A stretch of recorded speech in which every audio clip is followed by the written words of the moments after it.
Assalamualaikum warahmatullahi wabarakatuh. Alhamdulillahirabbil alamin wassalatu wassalamu ala asyrafil anbiya'i wal mursalin wa ala alihi wa sahbihi wasallim ajma'in. Alhamdulillah, long time no see. Sudah lama kita enggak jumpa, kita enggak ketemu. It's been such a long time since we last met. I'm so very busy, especially with my dissertation and also with all the other activities. So we will continue to the next slide, number 24. We finished that. Now we are at the slide number 25. So please open that PowerPoint presentation by Denise Summers, and it's all about the basic and the foundation of education for sustainable development. Dasarnya dari pendidikan untuk pembangunan berkelanjutan. Guidelines were also set for effectively incorporating education for sustainable development into the curricula.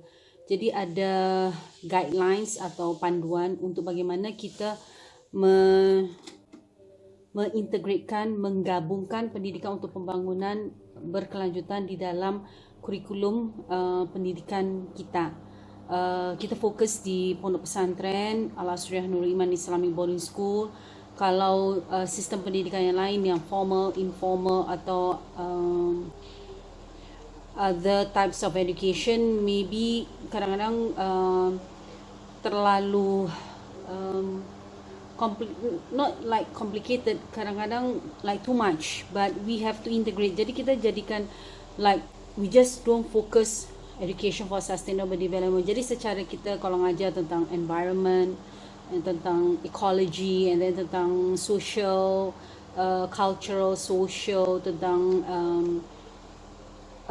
spiritual, religious, and then about economy, and then about education, kita integratekan. Jadi ketika kita mengajar tentang pendidikan, tentang sosial budaya, tentang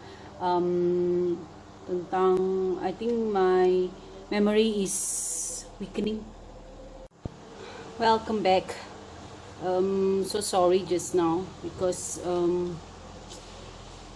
the storage is so full already, so I had to cancel a lot.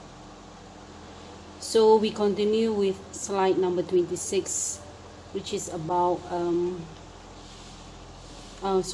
we are seeing 25, the guidelines. So number 1, decide the themes to ensure programs fit the environmental, social and economic conditions and goals of their community or region or nation.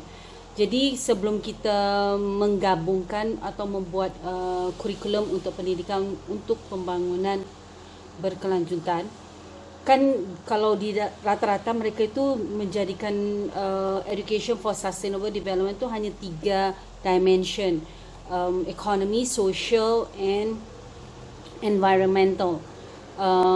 Tapi ketika Umi melakukan disertasi S3-nya Umi pecahkan menjadi 5. Jadi pendidikan sendiri, ekonomi, sosial budaya, terus religious and spirituality, and of course environmental, kelima. Kerana apa? Kalau di yang 3 besar itu hanya social, economy and environmental, pendidikan itu masuk di ekonomi. Ketika pendidikan itu menjadi bagian dari ekonomi, itu yang menjadi pendidikan itu mahal, dan akhirnya pendidikan itu dikomersialkan. Jadi pendidikan seperti sekarang aja di pondok-pondok pesantren itu bisa masuk pondok pesantren harus punya wang puluhan juta untuk bisa mondok. Pondok pesantren termahal itu ada di Jakarta. Ini loh Jakarta, actually Tangerang Selatan ya, dengan biaya masuknya 200 juta. Terus per bulannya 7 juta. Jadi itu kerana banyak pendidik atau banyak pengusaha yang melihat pendidikan itu bagian dari ekonomi. Jadi sekarang pendidikan jadi mahal gara-gara diekonomikan atau dikomersialkan. Padahal kita tahu pondok pesantren itu adalah untuk pendidikan buat semua, bagi yang mampu, yang tidak mampu, bagi yang pintar, bagi yang kurang pintar.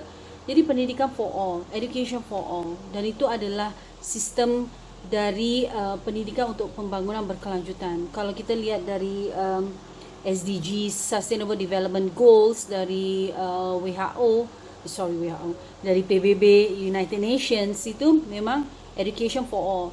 Di dalam Islam itu sudah lebih canggih, lebih hebat, bahwa pendidikan itu memang diwajibkan dari minal mahdi ilal lahdi, dari buayan sampai ke kuburan. Kalau pendidikan hanya untuk orang kaya atau hanya untuk orang pintar, tujuan pendidikan itu kan untuk mencerdaskan, memanusiakan manusia. So, I don't know how it happened, tapi sekarang itu yang sudah terjadi. Di Indonesia, pondok-pondok pesantren sudah sangat mahal, sudah dikomersialkan, dan akhirnya anak-anak yang tidak mampu atau anak-anak yang kurang pintar, kerana rata-rata beasiswa kan anak-anak yang pintar. Jadi anak-anak yang enggak mampu, pintar, itu bisa masuk ke sekolah-sekolah, ke pesantren, ke boarding school. Tapi bagaimana dengan anak-anak yang tidak mampu tetapi kurang pintar? Jadi itu yang kita harus menyiapkan education for all, pendidikan untuk semua, kerana itu adalah wajib di dalam Islam, minal mahdi ilal lahdi. So kita harus ambil temanya. Jadi kalau dari programnya Sustainable Development Goals dari United Nations, itu mereka fokus di 3: economy, environmental and social. Jadi ketika kita membuat tema untuk program Education for Sustainable Development, kita fokus di 3 ini. Kalau di Umi kan kita tambah lagi 2, berarti keislaman atau spirituality, agama, itu harus ditambahkan kerana kita di pondok pesantren. Dan ditambah lagi adalah pecahan dari ekonomi, itu ada education, supaya education bukan di-economized-kan atau di-commercialkan. Jadi dia harus di dimensi sendiri. And next is ensure educators or administrators understand the concept of sustainability and are familiar with its principles, that they distinguish between education about sustainable development, there is cognitive theories, and education for sustainable development as a tool to achieve more sustainable futures. Jadi kita harus memastikan pendidik dan administrator atau yang ahli, yang bagian admin, supaya mengerti bahawa konsep dari keberlanjutan atau sustainability itu adalah mereka harus familiar atau faham atau terbiasa dengan prinsip-prinsip atau principles that they distinguish, harus dibedakan antara pendidikan tentang sustainable development atau pembangunan berkelanjutan. Itu adalah tentang teori-teori kognitif, berarti yang berhubungan dengan teori kognitif atau di kalau bisa dibilang di pemikiran. Dan itu harus dibedakan dengan education for sustainable development as a tool to achieve more sustainable futures. Itu harus dipisahkan antara education about sustainable development dalam bentuk teori, dan yang satu lagi dalam bentuk tool atau alat untuk tercapainya masa depan yang lebih sustainable. Okay, we are back again. So we have to differentiate. Kita harus membedakan antara pendidikan tentang pembangunan berkelanjutan. Alhamdulillahirrabbilalamin. Okay, the next slide, number 26. We have 3 to go, so we must finish everything today. Use the UNESCO design criteria for Education for Sustainable Development Program evaluation, relevance and appropriateness based on the local needs, perceptions, conditions, lifelong endeavor, addresses context, content, pedagogy, local priorities, local global issues, deals with the well-being of 3 realms of sustainability, that is environment, ecology and economy, not imported from another culture or region, not one size fits all, but created to fit local or regional differences. Jadi maksudnya adalah kita untuk membuat kurikula untuk Education for Sustainable Development, kita menggunakan design kriteria dari UNESCO. UNESCO is United Nations Education Social Cultural Organization. Ini bagian dari PBB ya, United Nations Program Evaluation. Jadi untuk mengevaluasi program kita sukses atau tidak ada efeknya, kita menggunakan kriteria yang sudah didesain oleh UNESCO. Bagaimana kita evaluasinya supaya melihat apakah program kita itu relevance, appropriate atau relevance and appropriate, apakah cocok sesuai dengan situation and condition, dengan culture-nya pondok pesantren, culture-nya Indonesia, culture-nya ASEAN. Itu juga harus dilihat dan bisa dievaluasi menggunakan design yang dari UNESCO. Next, kita based on the local needs, perceptions and conditions. Harus berdasarkan kebutuhan lokal. Jadi misalnya di Nurul Iman, kita di Parung, Bogor, Jawa Barat. Apakah sesuai dengan kebutuhan dari warga sekitar, masyarakat sekitar, komunitas kita, persepsinya bagaimana, kondisinya gimana. Terus is for a lifelong endeavor. Harus bukan hanya ketika santri-santri di pondok aja mereka mengamalkan pendidikan untuk pembangunan berkelanjutan, tapi harus lifelong, berarti seumur hidup sampai mati. Addresses context, content, pedagogy, all local priorities, all global issues.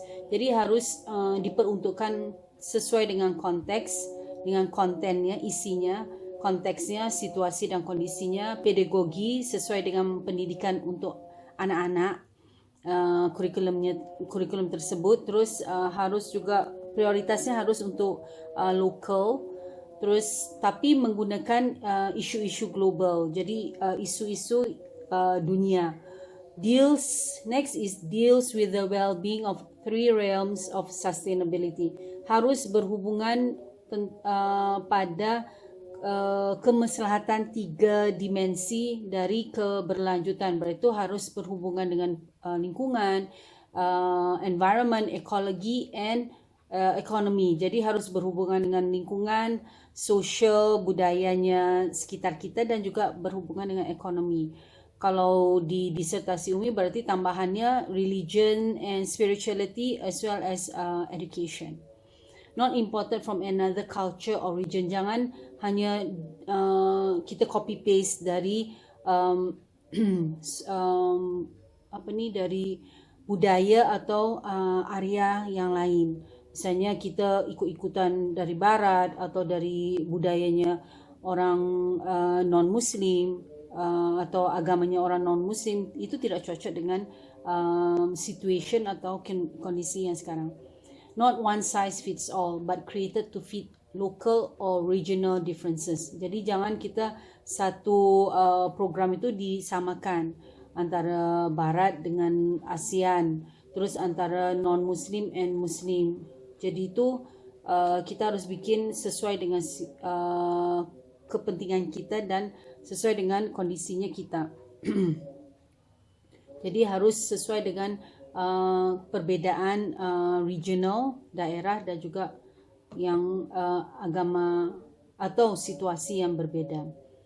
Slide nomor 27, the guidelines set for teachers. Jadi ada guidelines atau rambu-rambu yang sudah ditetapkan bagi guru-guru yang mengajar atau yang akan mengajar pendidikan untuk pembangunan berkelanjutan. Pertama, acknowledge their key role as cornerstones of effective ESD programs and co-developers of the curricula.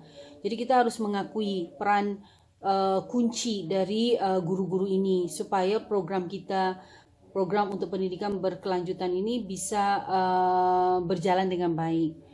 Dan yang guru-guru ini juga harus diberikan kesempatan untuk mengembangkan kurikulum ini.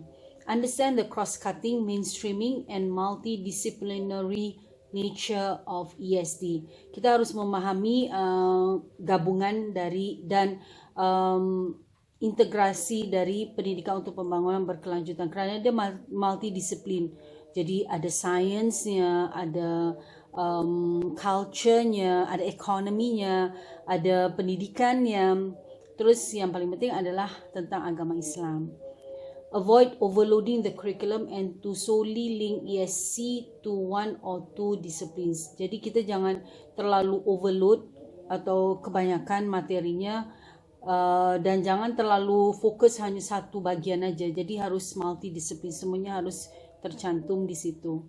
Be open to diverse learning strategies. Kita harus terbuka dengan strategi pembelajaran yang beragam.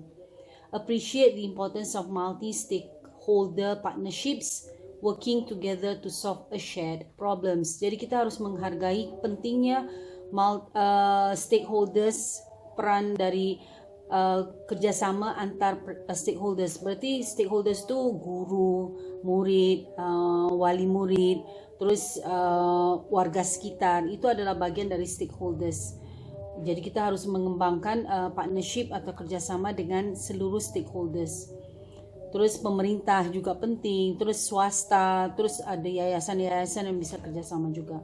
Working untuk bekerjasama untuk menyelesaikan masalah yang bersama ini. Okay, next is slide number 28.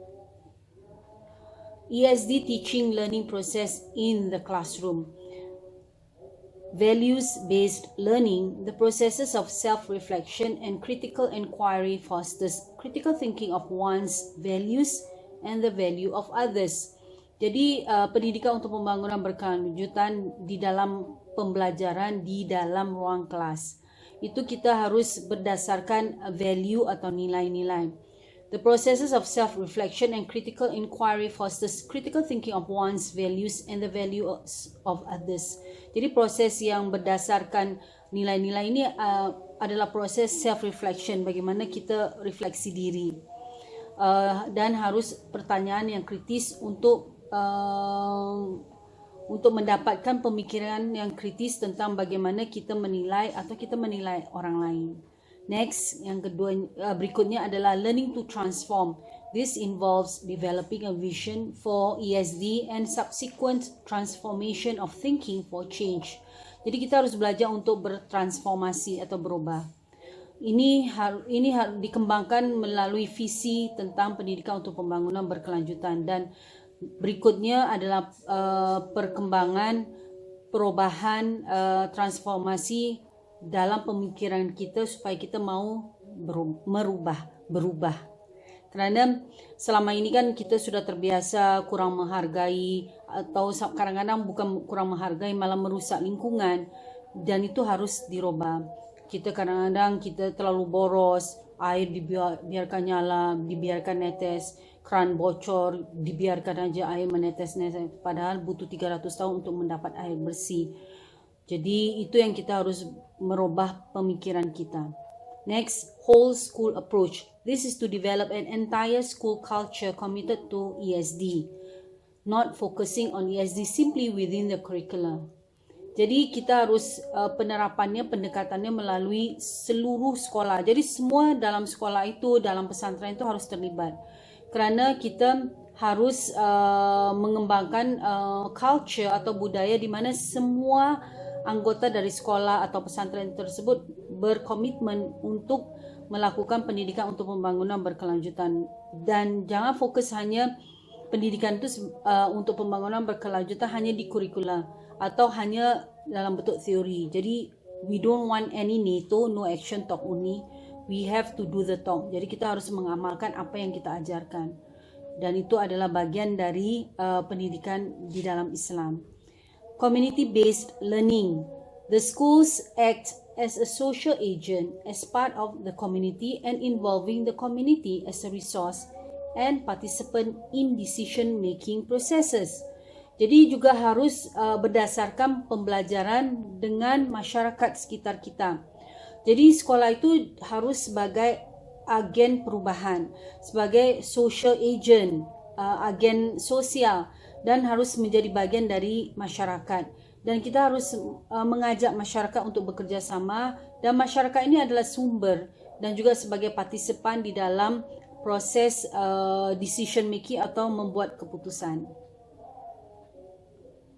Okay. Jadi ini terima kasih banyak. Thank you for listening. That is the last slide. Jadi slide yang terakhir adalah terima kasih sudah mendengarkan, sudah menonton kuliah daring tentang pendidikan untuk pembangunan berkelanjutan. InsyaAllah kita jangan menganggap ini hanya masuk telinga kanan, keluar telinga kiri, atau hanya belajar saja, teori saja tapi tidak mengamalkannya. Kerana ini adalah perintah dari Al-Quran bahawa kita harus menghargai dan tidak boleh merusak lingkungan. Nanti insyaAllah disertasi Umi doakan minggu depan ini Umi akan masukkan work in progress, berarti bab 1, 2 dan 3 Umi insyaAllah sudah selesai dan Umi sudah mengajukan untuk ujian pertama work in progress 1. Doakan Umi bisa selesai dengan nilai cum laude. InsyaAllah penelitian Umi disertasi ini bermanfaat buat kita semua, terutama umat Islam di Indonesia, untuk mempengaruhi dunia ini supaya menjadi lebih baik, supaya kita menghargai semua yang sudah Allah berikan nikmat kepada kita.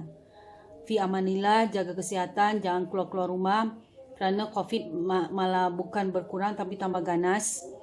Jadi kita enggak perlu cari-cari alasan untuk keluar. Lebih baik kita ikut sabdanya Rasulullah SAW ketika ada wabah taun di dalam satu negeri, semua orang harus tinggal di dalam rumah, jangan keluar dari rumah dan jangan masuk ke rumah orang lain atau keluar dari daerah atau masuk ke daerah lain.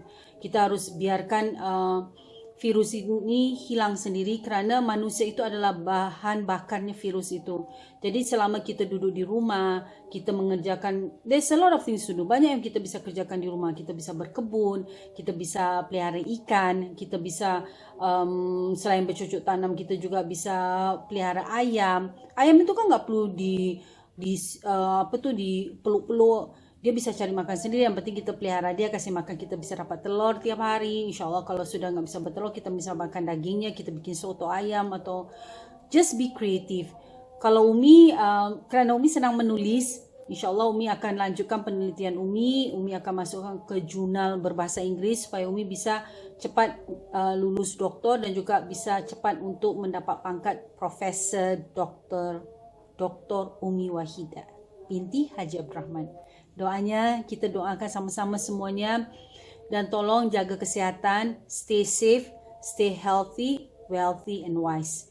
Tetap aman, sehat, kaya raya dan bijaksana. InsyaAllah kita akan ketemu lagi untuk slide yang berikut tentang pendidikan untuk pembangunan berkelanjutan. Take care. I love you people. I love you all the students, the community of Ashriyyah Nurul Iman. Wassalamualaikum warahmatullahi wabarakatuh.